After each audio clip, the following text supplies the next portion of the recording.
And that class concludes our theoretical overview of Class 3 predators. Professor Xanax announced, his tentacles waving with what passed for excitement in his species. Any questions before we move on to the practical demonstration? The lecture hall fell silent. A mix of anticipation and dread palpable among the gathered alien students, was silent except for the distinctive sound of someone slurping the last dregs of a truly massive coffee. All eyes and various sensory organs turned to the source of the noise. Seated in the back row, feet propped up on the desk in front of her, was the lone human in the class, Sarah Johnson, exchange student extraordinaire and talking biological hazard according to half the faculty. She lowered her deadliest catch mug, oh the irony, and offered a sheepish grin. Sorry, Prof. Didn't mean to interrupt your dramatic pause. Please do continue with whatever horror show you've got planned for us today. Professor Xanax's eye stalks twitched in irritation. Miss Johnson, I assure you this is no horror show. It is a carefully controlled demonstration of, yeah, Sarah waved dismissively, carefully controlled danger. I've heard that one before. Remember the incident with the supposedly docile carnivorous plants last month? A collective shudder ran through the class. Several students instinctively checked their appendages, as if making sure everything was still attached. That was an unfortunate mishap, the professor conceded. But I assure you today's subject is fully sedated and secured. Sarah snorted. And I'm the Queen of England. You most certainly are not, squeaked Blixtorp, a gelatinous blob of a student. Earth's monarchical system is a hereditary. It's called sarcasm. Blix. Sarah sighed. We'll work on it. Professor Xanax cleared his throat, or whatever passed for a throat in his bizarre alien anatomy. If we're quite finished with the commentary, I'll proceed with bringing in our subject. They pressed a button on his hover podium, and a large container was wheeled into the room by two very nervous-looking lab assistants. The container was made of transparent material, allowing the class to see the creature inside. It was underwhelming, to say the least. Behold, the professor announced with entirely too much gravitas, a prime specimen of Felis catus domesticus. Sarah blinked. You've got to be kidding me. Inside the container, looking thoroughly annoyed at having its nap disturbed, was an ordinary housecat, orange tabby to be precise. It yawned, showing off an impressive set of teeth that sent half the class cowering behind their desks. This, students, is one of the most efficient predators in the known galaxy, Professor Xanax continued, oblivious to Sarah's growing smirk. Observe its razor-sharp claws, its powerful jaws, its keen senses. Its cute little toe beans, Sarah added helpfully. The professor shot her a withering look. Miss Johnson, please. This is a serious scientific demonstration. Oh, I'm being dead serious, Prof. Those toe beans are lethal. One touch and you'll die of cuteness overload. A ripple of nervous laughter went through the class, quickly silenced by a glare from the professor. Now, as I was saying, he continued, this creature is capable of taking down prey many times its size. Its hunting instincts are unparalleled, and the cat chose that moment to start grooming itself, paying absolutely no attention to the terrified aliens surrounding it. Truly terrifying, Sarah deadpanned.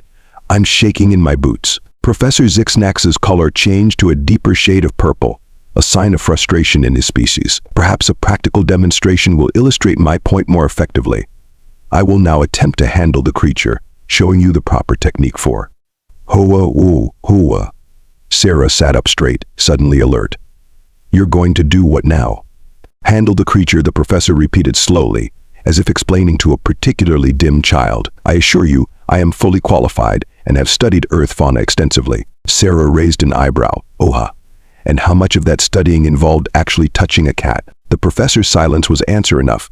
Yeah, that's what I thought, Sarah sighed, standing up. Look, Prof, I appreciate the enthusiasm, but maybe we should leave the cat wrangling to someone with, actual experience. Are you implying that you're more qualified than I am, Ms. Johnson? The professor's tone could have frozen nitrogen. Sarah shrugged. Well, I did grow up with 3 cats, worked at an animal shelter for 2 summers, and I'm not, terrified of my own shadow. So yeah, I'd say I'm a bit more qualified in this particular area. The class watched this exchange like a tennis match, heads swiveling back and forth between the increasingly flustered professor and the maddeningly calm human. This is preposterous, Professor Xanax sputtered. I will not have my authority undermined by AA. Well, what? Sarah's voice took on a dangerous edge. A human? A Deathworlder? Go on, say it. We all know that's what you're thinking. The tension in the room ratcheted up several notches. Even the cat seemed to sense it, pausing mid-lick to observe the drama unfolding. Very well, the professor said after a long moment. If you're so confident in your abilities, Ms. Johnson, perhaps you'd like to demonstrate for the class. Sarah grinned, a predatory gleam in her eye that made several students inch away from her. "Thought you'd never ask, Prof." She sauntered down to the front of the lecture hall, cracking her knuckles dramatically. The class held its collective breath as she approached the container. "Now, students," Sarah began, adopting a mockery of the professor's lecturing tone, "the first rule of handling a Felis catus domesticus, or as we primitive humans call it, a kitty cat, is to remember one crucial fact." She paused for dramatic effect, her hand hovering over the container's release mechanism. "And what fact is that, Miss Johnson?" Professor Xixnax asked, unable to hide his curiosity. Sarah's grin widened. "They can smell fear." With that, she hit the release button. The top of the container slid open and chaos erupted. The cat, apparently deciding it had had quite enough of being a scientific specimen, leaped from its confinement with a yowl that sent half the class diving for cover. Professor Xixnax let out a most undignified shriek and attempted to climb his hover podium. Sarah, meanwhile, stood her ground. "Here, kitty, kitty," she cooed, holding out her hand. The cat, in the way of cats everywhere, immediately lost all interest in freedom and instead trotted over to investigate this new person. It sniffed Sarah's outstretched fingers, then butted its head against her hand, demanding pets. "Oh, you're just a big softy, aren't you?" Sarah laughed, scratching behind the cat's ears. It responded with a purr that sounded like a small engine revving up. The class watched in stunned silence as Sarah scooped up the deadly predator and cradled it in her arms like a baby. The cat, for its part, seemed perfectly content with this arrangement. "Right," Sarah addressed the class, her voice dripping with sarcasm. "As you can see, I am now locked in mortal combat with one of the galaxy's most fearsome beasts. One wrong move and oh no, it's attacking." The cat had started kneading Sarah's arm, purring even louder. "The horror," Sarah deadpanned. "I may not survive this encounter. Tell my story, brave Xenobiology students. Tell them how I fell in battle against the mighty. What's this little guy's name anyway?" All eyes turned to Professor Xixnax, who was still clinging to his hover podium like a lifeline. He cleared his throat, attempting to regain some semblance of dignity. "The specimen is designated Feek 1138, he said stiffly. Sarah rolled her eyes. "Oh, for we're calling him Fluffy. Feek 1138, honestly. No wonder he was grumpy." She turned her attention back to the cat, Fluffy, who was now attempting to groom her hair. "Who's a good little apex predator. You are. Yes, you are." The absurdity of the situation finally broke through the class's shock. Nervous giggles turned into full-blown laughter as they watched their terrifying human classmate baby talk a creature they'd been taught to fear. "Now," Sarah said, addressing the class again, "who wants to learn how to actually handle a cat?" Tentatively, a few brave souls raised their hands, or equivalent appendages. "Excellent. Step right up, don't be shy. Fluffy here promises not to eat anyone, right, Fluffster?" The cat mewed in response, which sent another wave of nervous laughter through the room. Over the next hour, Sarah guided her fellow students through the basics of cat handling. There were a few close calls. Apparently, Xenoblaxians taste delicious to cats.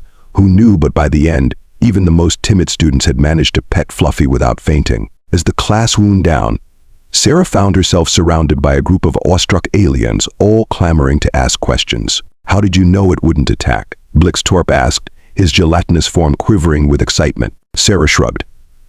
"I didn't, not for sure. But cats are generally pretty chill if you don't freak them out. Plus, this little guy's obviously used to people. Aren't you, Fluffles?" Fluffy, now sprawled across Sarah's lap, offered a lazy mrip in response. "But the claws." Another student, a methane breather named Grix, exclaimed. "And those teeth, surely they're designed for rending flesh." "Well, yes," Sarah admitted.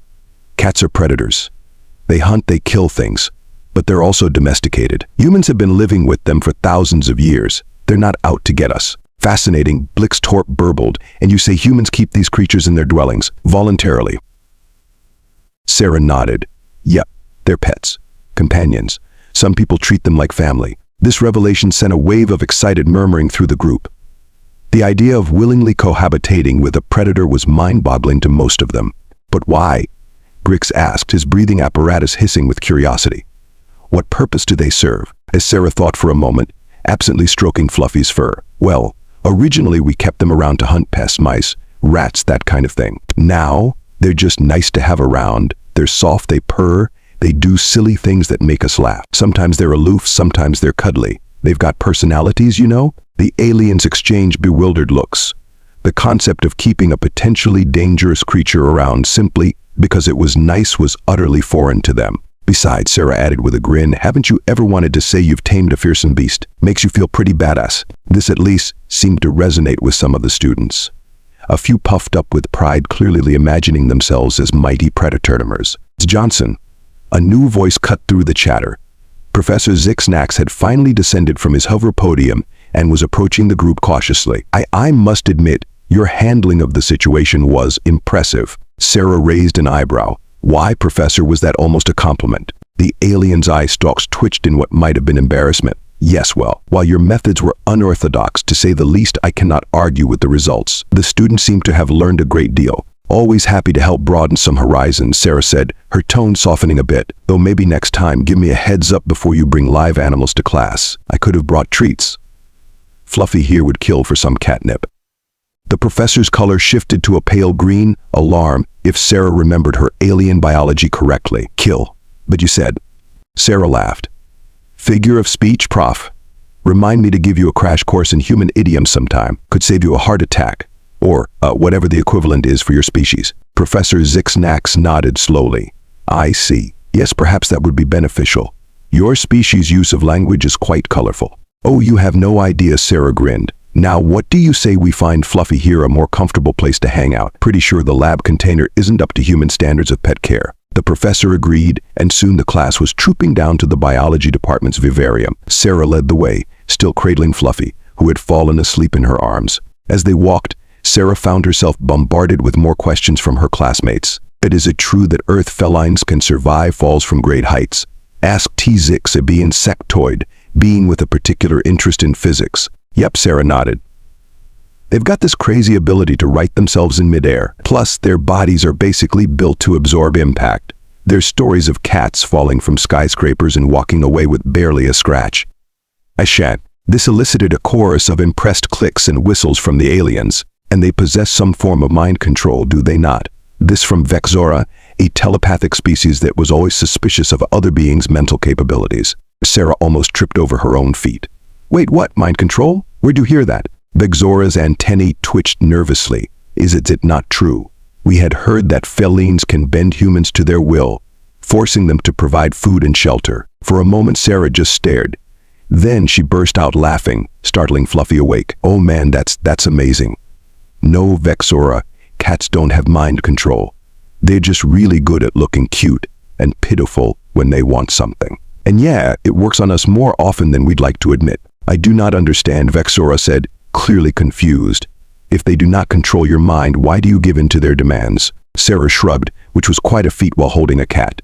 Because they're adorable and we're suckers. Look at this face. She held Fluffy up, and the cat blinked sleepily at the assembled aliens. You try saying no to that. The aliens leaned in, studying Fluffy's face intently. A few of them made noises that Sarah interpreted as awe, though it was hard to tell with some species. Fascinating, Professor Xanax murmured, his scientific curiosity apparently overcoming his fear. The creature does seem to possess some quality that engenders a nurturing response, even in species not closely related to it. It's called being cute, Prof, Sarah said. Works across the galaxy, apparently. As they entered the vivarium, Sarah looked around critically.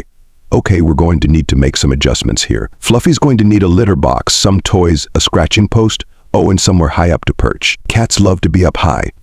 The professor blinked all four of his eyes. Mims, Johnson, this is a scientific research facility, not a pet store. Sarah finished for him. Yeah, I get that. But if you're going to keep Fluffy here for study, you need to make sure he's comfortable. Happy cat, better research results. Trust me on this. To her surprise, the professor didn't argue. Instead, he turned to the class. Well, you heard Ms. Johnson. It seems we have a new project, creating a suitable habitat for our guest. The next few hours were a flurry of activity as the class worked together to create a cat paradise in the corner of the vivarium. The vivarium. Sarah directed operations like a seasoned general, delegating tasks and offering guidance. No, Grix, the litter box doesn't go next to the food bowl. Would you want your toilet next to your dining table? Blixtorp buddy, I appreciate the enthusiasm, but maybe let someone with, solid arms handle the scratching post assembly. T-Zix, that's not actually, you know what. That's a pretty awesome cat toy you've engineered there. Fluffy's going to love it.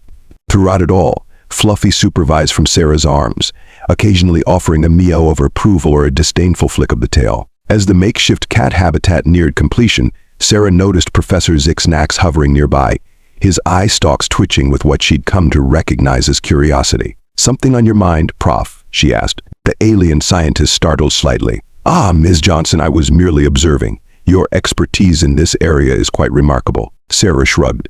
"It's not expertise really, just experience. When you grow up with cats, you learn this stuff by osmosis." Osmosis. The professor's color shifted to a confused yellow. "I was not aware that felines had the ability to transfer knowledge through semi-permeable membranes." Sarah bit back a laugh. No, it's just an expression. It means you pick things up without really trying, just by being around them." "I see," Professor Xanax said, though his tone suggested he didn't, really. "Humans do seem to have a remarkable affinity for these creatures. I must admit, I find it puzzling." And Sarah considered this for a moment, absently scratching Fluffy behind the ears. "I guess it would seem weird from an outside perspective. But you know, humans have a long history of bonding with other species. Dogs, horses, cats, even some animals you'd think would be way too dangerous." The professor's eye stalks perked up with interest. "Oh, such as?" "Well, there are people who keep big cats as pets, lions, tigers, that sort of thing. It's not really a good idea, mind you, but it happens. Then you've got folks who work with elephants or train bears for movies. Heck, there's a guy back on Earth who swims with great white sharks for fun." The alien scientist looked like he was about to faint. But why? Surely the risk outweighs any potential benefit." Sarah shrugged again. "For some humans, that's kind of the point. The risk, the challenge of it. Taming the untamable, you know. But for most of us, it's simpler than that. We just like animals. They're interesting, they're often cute, and there's something really special about forming a bond with a creature that's so different from you." Professor Xanax was quiet for a long moment, his eye stalks swiveling between Sarah, Fluffy, and the rest of the class, who were putting the finishing touches on the cat habitat. "I believe," he said slowly, "that I may have underestimated your species, Ms. Johnsons." Sarah raised an eyebrow. "Oh, how so?" "When you first arrived at our institution, many of us were concerned. Your planet's classification as a death world carries certain connotations. We expected aggression, perhaps even violence." "Yeah, I picked up on that," Sarah said dryly. "Hence the hazmat teams that met me at the spaceport." The professor had the grace to look embarrassed, his color shifting to a mottled purple. "Yes, well, in light of recent events, I'm beginning to think we may have misunderstood what it means to come from a death world." Sarah nodded encouragingly. "Go on. Your ability to handle and even bond with creatures that the rest of us find terrifying, it's not because you're more aggressive or violent. It's because you're more adaptable, more willing to understand and connect with other species, even potentially dangerous ones." "Ah," Sarah said, genuinely impressed. "That's actually a pretty insightful observation, Prof." And the alien preened a bit at the compliment, his color brightening. "Yes, well, I am a scientist. Observation is my stock and trade." "Don't suppose this means you'll be canceling the weekly human containment drills, though?" Sarah asked with a smirk. The professor's color shifted again, this time to what Sarah had come to recognize as his flustered hue. "Those drills are merely a precautionary measure, I assure you. Standard protocol for any potentially hazardous, that is to say, for any new species on campus." Sarah laughed. "Relax, Prof. I'm just teasing. Though I gotta say, watching the entire biology department try to wrangle me into a containment unit every Friday is pretty hilarious, especially since half of them are species I could basically bench press." Before the professor could respond, there was a commotion from the newly constructed cat habitat. They turned to see Fluffy, finally released from Sarah's arms, exploring his new domain. The class watched in awe as the cat sniffed every corner, batted at the toys T-Zix had constructed, and finally settled into a plush bed the Vexora had insisted on replicating based on human comfort standards. "Well, would you look at that," Sarah said softly. "I think he likes it." As if on cue, Fluffy began to purr, the sound reverberating through the vivarium. Several of the alien students jumped back in alarm. "It's vibrating." Blixtorp exclaimed, his gelatinous form quivering with excitement. "Is it preparing to attack?" Sarah couldn't help but laugh. "Now that's purring. It means he's happy." "Fascinating," Professor Xanax murmured, edging closer to the habitat. "And this, purring, it's a common behavior in Earth felines." Sarah nodded. "Yup, it's one of the reasons humans find them so soothing to be around. There's actually some evidence that the frequency of a cat's purr can have healing properties for humans." This set off a new round of excited chatter among the students. Sarah could practically see the gears turning in the professor's head. no doubt already planning new research projects. "You know," Sarah said, a mischievous glint in her eye, "if you really want to understand Earth felines, there's no substitute for Hansen experience." The professor's eye stalks swiveled towards her suspiciously. "What exactly are you suggesting, Ms. Johnson?" Sarah grinned. "I'm saying, Prof, that it's time for you to make a new friend." Before the alien scientist could protest, Sarah had gently but firmly guided him to the entrance of the habitat. Fluffy, spotting a new potential source of attention, trotted over. "Miss Johnson, I really don't think this is nice," the professor's objection cut off in a startled squeak as Fluffy rubbed against his tentacles, purring even louder. "See?" Sarah said encouragingly. "He likes you. Go on, give him a little scratch behind the ears, carefully." With a trembling tentacle, Professor Xixnax reached out and gently stroked Fluffy's head. The cat leaned into the touch, purring contentedly. "Oh my," the professor breathed, his color shifting to a warm, pleased orange. "That's quite remarkable." The rest of the class watched in amazement as their formerly terrified professor bonded with the creature he'd been so afraid of just hours before. Slowly, one by one, they began to approach the habitat, each taking a turn to interact with Fluffy under Seger's guidance. As the afternoon wore on, Sarah found herself sitting on the floor of the vivarium, surrounded by her alien classmates, all of whom were peppering her with questions about Earth animals, human-animal bonds, and life on a death one. "So if cats are considered easy pets," Grix asked, his methane breather hissing with excitement, "what kind of creatures do humans keep that are considered challenging?" Sarah thought for a moment. "Well, there's always exotic reptiles, snakes, large lizards, that sort of thing. They need very specific environments and diets. Oh, and some people keep birds of prey, like falcons or eagles. That's a whole skill set in itself. And humans enjoy this challenge." T-Zix clicked, his compound eyes gleaming with curiosity. "Some do," yes, Sarah nodded. "For a lot of humans, the harder something is to do, the more satisfying it is when you succeed. Plus, there's just something cool about having a bond with an animal that most people wouldn't dare to approach." This set off another round of excited chatter among the aliens. Sarah couldn't help but smile. Who would have thought that a simple house cat would be the key to bridging the gap between her and her Xenobiology classmates? As the day drew to a close, Professor Xixnax called for the class's attention. Sarah was surprised to see that he was still in the cat habitat, Fluffy curled up contentedly beside him. "Students," he began, his voice carrying a new note of enthusiasm, "today's unconventional lesson has opened my eyes to new possibilities in our field of study.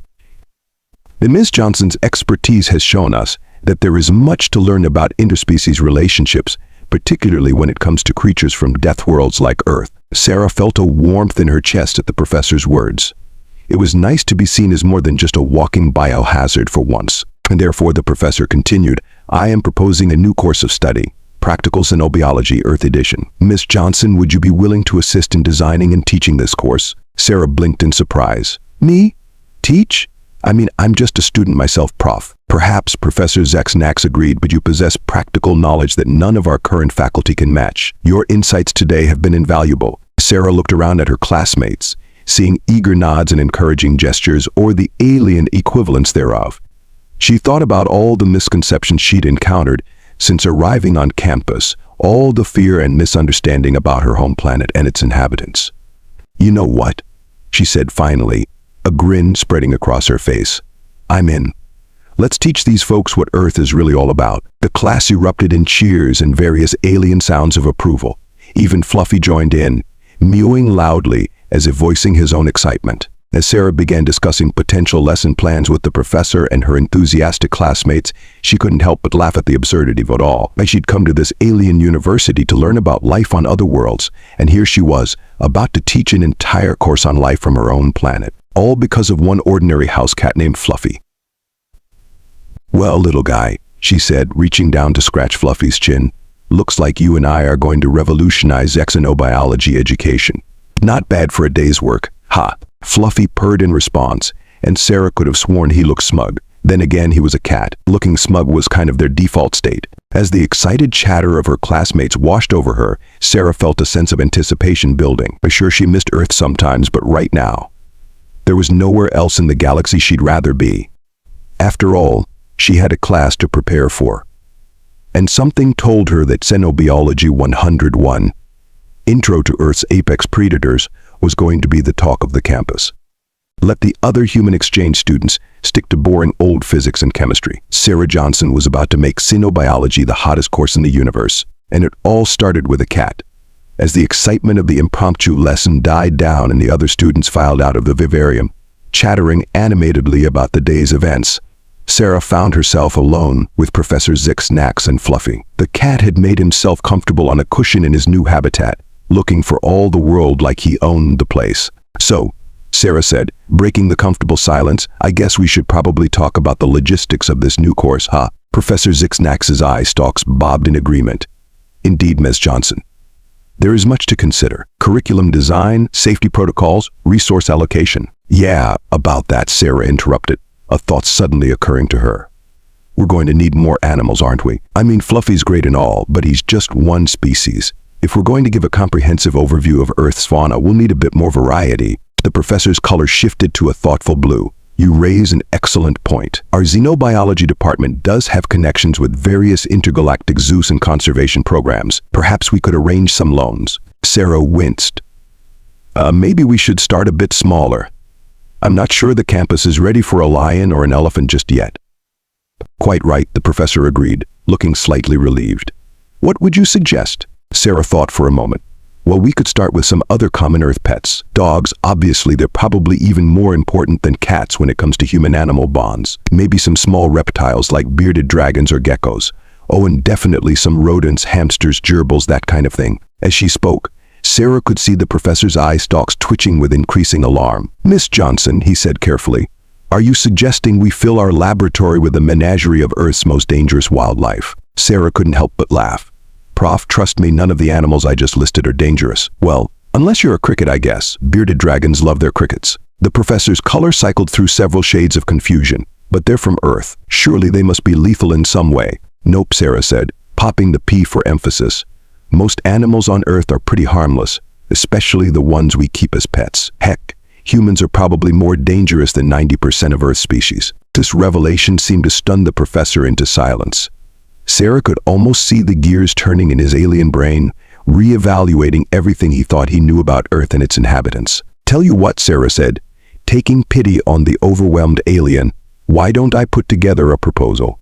I'll list out some species I think would be good for the course along with care requirements, safety considerations, and potential learning outcomes. That way, you and the department can review it and we can figure out what's feasible." Professor Xanax's eye stalks perked up. "Yes, excellent idea, Ms. Johnson. Very, very professional approach." Sarah grinned. "Hey, I may be the crazy Deathworlder who cuddles with predators, but I do know how to work within a system. How do you think I got into this exchange program in the first place?" The professor's color shifted to what Sarah had come to recognize as his impressed hue. "Indeed, I look forward to seeing your proposal." "And Ms. Johnson?" "Yeah, Prof. And for Yuff. Thank you for today's lesson and for broadening our perspectives." Sarah felt a warm glow of pride. "Happy to help, Prof. It's kind of why I came here, you know? To learn about other species, sure, but also to help others understand humans better." As if on cue, Fluffy chose that moment to wake up from his nap. He stretched luxuriously, then sauntered over to the edge of his enclosure, meowing demandingly. "And what do you want, Your Highness?" Sarah asked, reaching out to scratch his chin. The cat purred, then looked pointedly at Professor Xanax. "I think," Sarah said with a smirk, "Fluffy here is wondering if his new friend is going to pet him again." The professor startled. "Friend? Surely you don't mean?" "Oh, I definitely do," Sarah laughed. "Congrats, Prof. You've been adopted by a cat. I might want to stock up on lint rollers. I have a feeling you're going to be covered in orange fur pretty often from now on." With obvious trepidation but also a hint of excitement, Professor Xanax extended a tentacle towards Fluffy. The cat immediately began rubbing against it, purring even louder than before. "Remarkable," the professor murmured. "Truly remarkable." As Sarah watched the unlikely pair bonding, an idea began to form in her mind. "Hey, Prof," she said slowly, "what would you say to making Fluffy here the official mascot of our new course?" The professor considered this for a moment, his free tentacles waving thoughtfully, a living embodiment of the course's objectives, serving as both subject and teaching aid. "Yes, I believe that could work quite well." "Great," Sarah beamed. "I'll add it to the proposal. Now, if you'll excuse me, I've got some work to do. Gotta start planning how to introduce the galaxy to the wonders of Earth's animal kingdom." As she gathered her things and headed for the door, Sarah paused for one last look back. Professor Xanax was still petting Fluffy, his eye stalks fixed on the cat with a mixture of scientific curiosity and something that looked suspiciously like affection. You know, Sarah called out, unable to resist one last quip. There's an old Earth saying dogs have owners, cats have staff. Looks like you just got hired, Prof. The confused look on the professor's face, combined with Fluffy's smug expression, sent Sarah into a fit of giggles as she left the vivarium. Oh yeah, this course was going to be fun. Over the next few weeks, Sarah threw herself into preparation for the new course. Her dorm room became a chaotic mess of data pads, holographic displays, and hastily scribbled notes, much to the alarm of her Xenobloxian roommate, who was convinced the scattered papers were some form of deadly Earth spore. She spent hours in the university's Xenobiology archives, comparing Earth ecosystems to those of other planets. She pored over the curriculum of a dozen different Xenobiology courses, trying to figure out how to structure her own. She even started a video call study group with some of her former classmates back on Earth, picking their brains for interesting animal facts and behaviors that might surprise her alien students. But Sarah's favorite part of the preparation was her daily visits to Fluffy.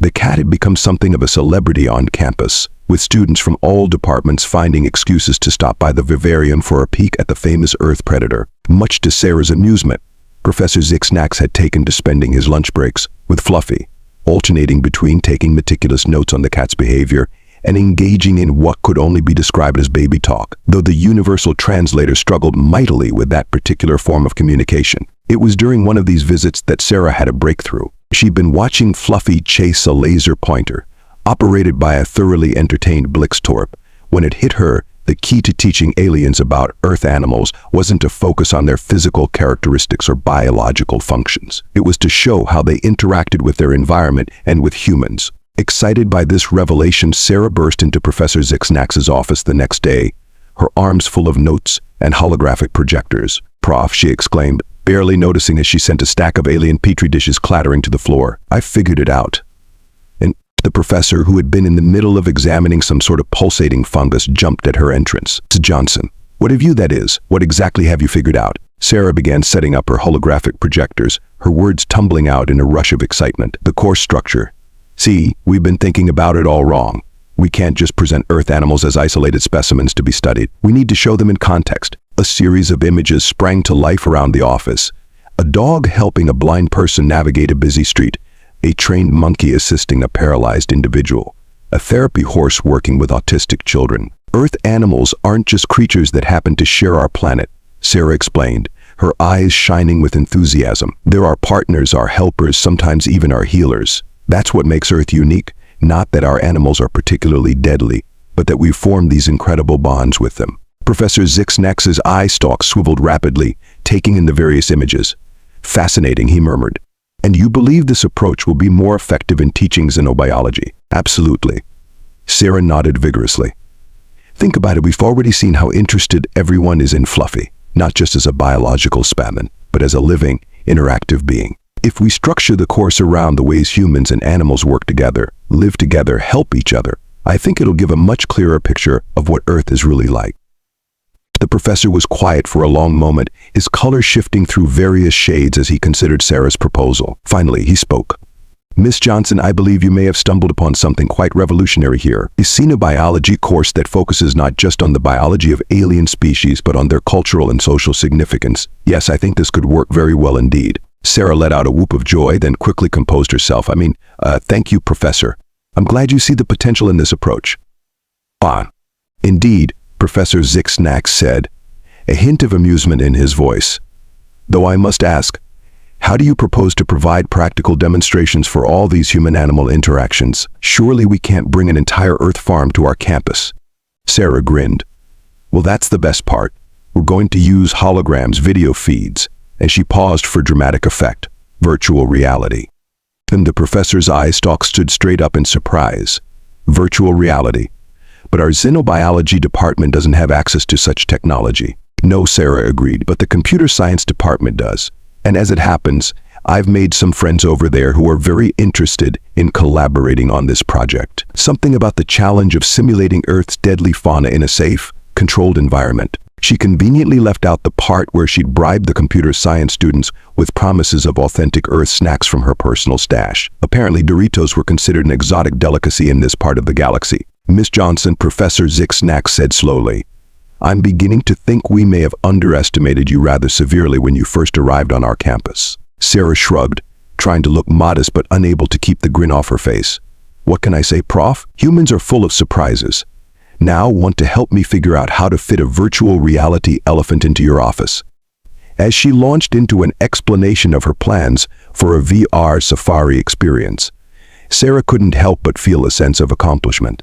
She'd come to this alien university hoping to learn about life on other worlds, and she was certainly doing that. But she was also teaching, bridging gaps, breaking down conceptions. One fluffy orange cat had opened the door. Now, armed with holograms, virtual reality, and an endless supply of animal facts, Sarah was ready to show the galaxy what Earth and humanity was really all about. Somewhere in the vivarium, Fluffy purred contentedly, blissfully unaware of his role as an intergalactic ambassador. But then again, that's cats for you, changing the universe one nap at a time. Enjoy the video? Don't forget to like, subscribe, and hit the bell icon for more exciting content. Thank you for your support.